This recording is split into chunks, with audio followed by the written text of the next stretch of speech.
Morning to the Minister. Hello to you. Thanks for joining us. How is the Prime Minister, first of all? Oh, he's doing okay. He's in good spirits, and he'll be chairing the cabinet later this morning that I'll be attending. But that's all done via Zoom video these days. But no, he's doing well. Okay. I wonder if I could just pick up with you on the point that we were just hearing there from Kate about the BMA saying there's still not enough protective gear for medics on the front line. What is your advice to those medics if they don't have the right gear? Well, that gear should be coming through. 170 million different pieces of this protective gear, PPE gear, has been delivered of late. So it should be filtering through. Every hospital has now had gear. But look, there's no denying this has been an enormous national effort, completely unprecedented, of course, to have something of this size and scale, and everyone in a military style operation, literally using the military, working flat out to try to make sure that everyone has got exactly what they need. But it is coming through, and there's a hotline for the NHS to NHS staff to be able to use, or hospitals to be able to use, if they are still short of anything. And with regard to my question, what should they do if they don't have it? Call the hotline. As I say, 170 million different pieces are being delivered to every hospital. So we want to make sure that job is complete, and if there are any gaps at all, then that would be the first response. And as I say, the military are literally involved in getting this distribution to everybody as quickly as possible. But if somebody's in intensive care today and they don't have the appropriate gear, they shouldn't go and do their job until they have it, should they? Well, yes. I mean, they say that the whole point is that to get that gear to the right places, and as you can hear by the scale of 170 million different items, there's a lot being distributed out, and that hotline is there to sort of fill in the gaps where it exists. So you want people to actively be asking for it. I absolutely understand what you're saying, Mr. Schapps, but if I could just press you for a yes or no answer, what should they do if they are on the front line and they don't have the kit today? Should they continue to work until it comes or not?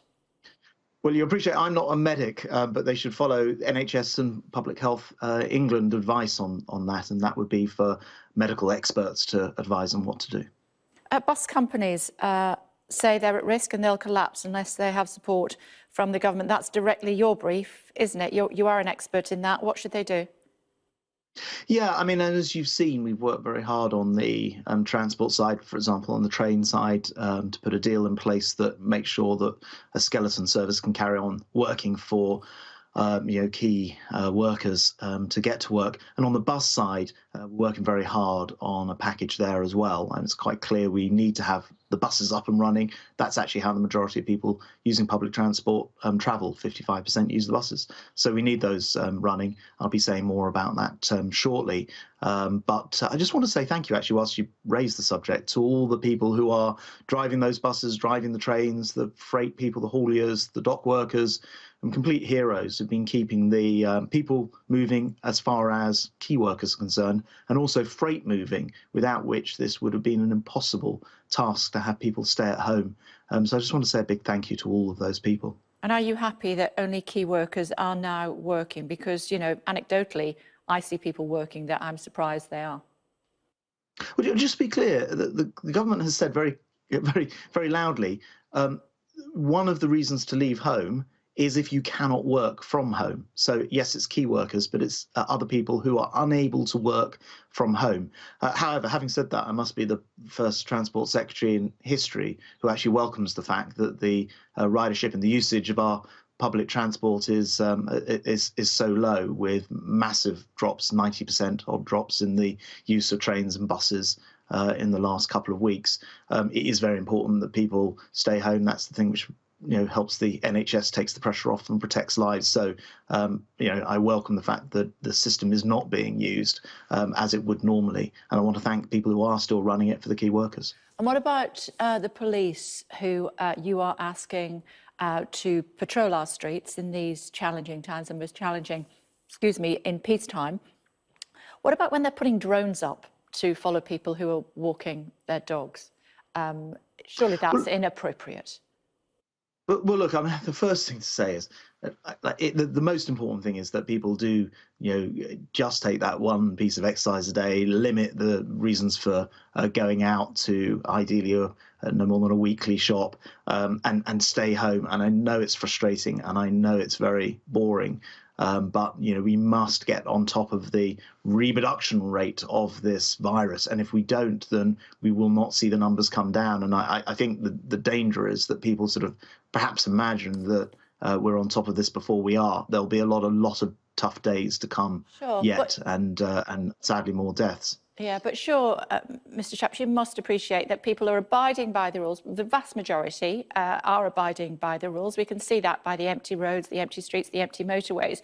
Somebody thinks this is my hour to take my dog out with my partner, and there's a police drone overhead. You have to appreciate the frustration that that must cause all round. Yeah, look, I mean, in this country, it's policing by consent, and we're asking the police to do a very difficult thing here. I suppose their concern is to get to those hills in order to, to do that. They've probably already had to drive somewhere, and the advice is clear. Please try and avoid where you can moving around, but far from home, in order to, in your example, walk your dog. So I mean, it is obviously a difficult thing that the police are trying to do. But the main thing is to ask people to stay home. If you are taking that exercise, take the exercise if possible close to home, and let's make sure that together as a nation we fight this thing. Sure. I mean, I've got lots of examples of where police have potentially gone over the top. I'm just looking for you to say, the Brits are doing their bit. You also expect our police officers to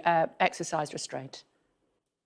Well, the police, I mean, obviously consistency is helpful, but the police are, doing essentially, you're asking me to say something that in reality, I think the police are doing a difficult job, and they're doing it well. And I'm sure there are individual examples where perhaps you look at it and think, that's perhaps a bit further than they should have gone. But in general terms, I think the case is that people help everybody out, including the police, by staying home and the rest of it, then there'll be no problems. And, Okay.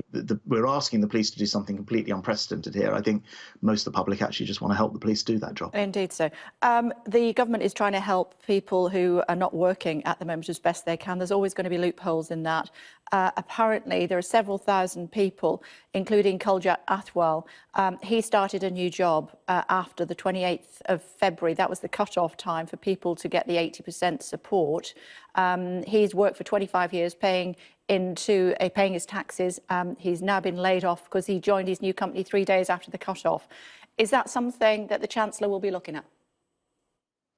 Well, look, the Chancellor's launched unprecedented size of schemes to help the employed, to help the self-employed, to help businesses themselves. There will be circumstances under which not every single last business or individual is helped. This is unfortunately the nature of the scale of this thing. I don't know the individual case you're citing, but I do know that there's never been a situation where the state has stepped in and tried to do so much to assist. I think the Chancellor has just gone over and above what anyone could have expected or anticipated, albeit that it is probably the case that we won't be able to capture every single individual circumstance under any scheme that was ever put in place. OK, so just to clarify that the Chancellor's gone as far as he possibly can for now. Well, the Chancellor has been very proactive in announcing different things, and I don't know what else he may do in the future. I can't speak to that, but I do know that there's never been schemes of this size in place, and thank goodness, people are doing their bit. They're staying at home, protecting the NHS, saving lives. At the same time, the Chancellor has put in place a lot of schemes to do things which have never been seen before, like paying large proportions of people's wages. And, I think his response has been tremendous. Understood. What about Brits abroad? £75 million is what the Foreign Secretary says he's going to put aside to bring them home. What happens when that's run out? Will we keep siphoning money in that direction until all Brits who want to come home are home? Well, look, first of all, there's been now quite a long time for people to get themselves home, and lots of people have, hundreds of thousands probably, have been getting themselves home over this period of time. But it's really important that people continue to use those difficult to get back, and that's why we've launched this scheme with the Foreign Secretary to get to those harder to reach individuals. So look, we'll see how that goes. This is a very large scheme in itself, and will bring I think the majority of people who want to come home, but people should carry on trying to use commercial routes as well. And lots of people are still using commercial routes, not just to be repatriated. As we speak, there are two flights from New York in the air coming back to the United Kingdom. We have flights from other countries that are very badly affected as well. There aren't any checks when these people come through the airport. They're not followed as they go home. They don't have to, they can go on the tube if they want to. The country's in lockdown, and yet we're allowing people from massively infected areas of the globe to come to the United Kingdom. Well, first of all, we don't follow people home from the airport, you're right. Secondly, we're following the advice of the Chief Medical Officer, who I've discussed this with. And what he's saying is, look, if you're looking for things which are actually medically beneficial and will actually do something, this is not the first place that you would go to, because the numbers are very, very small. And the whole purpose at the moment is to make sure that everybody is in lockdown. And, that's why we're all working from home. So we'd expect somebody coming off the plane, who, by the way, may well include exactly the people we were just talking about, who are repatriating themselves, British nationals, in other words, to get home. But they're not sort of very many people coming here for a holiday right now, and you wouldn't expect them to be, of course. So these are generally people who are returning home in order to be repatriated, the British nationals we were talking about a moment ago. Okay, I mean, yeah, I misspoke and you picked up on me straight away saying following people home. Obviously, that's not what I meant. My point, nevertheless, remains. These people could potentially be infected, and we are allowing them to come home without being checked either at the airport. I get checked every day when I come into Sky with my temperature checked before I'm allowed in the building. We don't stop people coming from infected areas. We don't check that when they've gone home that they have contacted us and said that they are locking down for 7 or 14 days. These people could be bringing coronavirus, whether they're Brits or not, back into the country. Our mailbox at Sky is full of people saying, why is that still happening? Because we've followed a strictly scientific approach. And if the Chief Medical Officer, the Chief Scientists say to us, lock the borders, don't let any of these flights return, apart from the fact it would be difficult to get our own British nationals home, then that's exactly what we do. I don't want to disappoint you on your daily temperature check, but the truth of the matter is that this is not a virus that you can just instantly spot on a temperature. Temperature can be for lots of different reasons, and of course we know it incubates in ways that where a temperature wouldn't be the first thing to find. The only way to really find out would be to place everybody returning in quarantine. But in fact, we're asking people to go home, so that is the quarantine that we're after. So absolutely just strictly following the medical advice. They have said, let people return to their homes and quarantine themselves, which is effectively what we're all doing because we're staying home anyway. And that is the best and safest thing to do at this stage in the process. So whilst we're in this phase of the coronavirus. Okay, I'll tell my security team that in the morning, and I'll let you know how I get on when I make that point to them. As far as China is concerned and other countries around the world, then they are wrong with the checks that they are doing at the airports, according to our medical advice. Everyone has to follow the medical advice that their medical officers are providing them. The advice that we've had is very, very clear. Whilst it might sound like the sort of popularist thing to do, the reality is that it's not going to actually help us fight this thing. What is going to help us fight is people getting home, staying home, protecting the NHS and saving lives. And the message is the same, whether you're a returning British national or whether you are, you going into Sky or me working from home. The idea is that we should limit our contact, keep the social distance, and that is the best way to save lives. Okay, final thought. I know we're out of time, but I just wanted to ask you about advice on what's happening as far as our prisons are concerned. It does look as though quite a few prisoners have now come down with some suggestions that we should be allowing people out on early release, as long as they go straight home, of course. Well, look, I just think that the most important thing to make sure is that people are serving their sentences.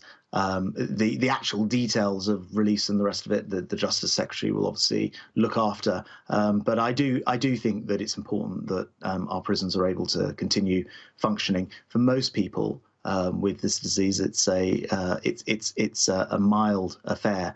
The problem is we know that for certain people it will escalate and lead to deaths. But where it is a mild affair, it's fairly easily handled. And again, the lockdown, in every sense here, is the best way to cope with it without spreading it to other people. How are you coping with lockdown?